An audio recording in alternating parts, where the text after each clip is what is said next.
On the 11th hour of the 11th day of the 11th month in 1918, in a railroad car nestled in the forest of Compiègne, France, the final armistice is signed.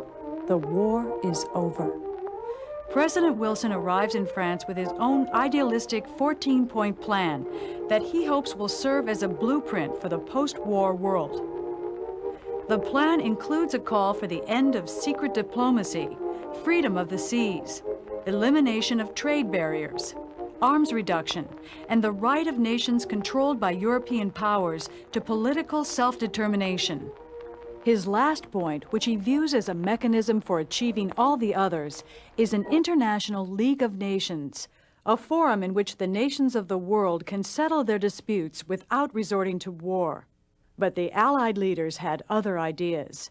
Georges Clemenceau of France and Britain's David Lloyd George lust for revenge and are offended by Wilson's self-righteous moralizing. Ignoring Wilson's proposal, the victors carve up their former enemies' territories. In order to see his League of Nations become a reality, Wilson gives in to French and British demands for a war guilt clause, blaming Germany for the war. Reparations, to be paid to the French and British by Germany, are later set at $33 billion. Wilson's moralism gets him into further difficulties in Russia.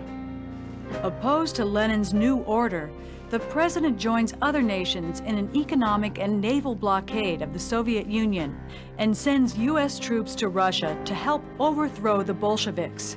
The troops remain until 1920, souring Soviet-American relations for the next 2 decades. When he returns home in 1919, Wilson meets stiff Senate opposition to the peace treaty. To get it ratified, he takes his case to the people of the United States. But the strain of an extensive speaking tour proves too much for the ailing 62-year-old president. Wilson collapses from a stroke in Pueblo, Colorado in late September, and a week later suffers a second massive stroke that leaves him paralyzed on one side of his body. Wilson's stubbornness causes another paralysis.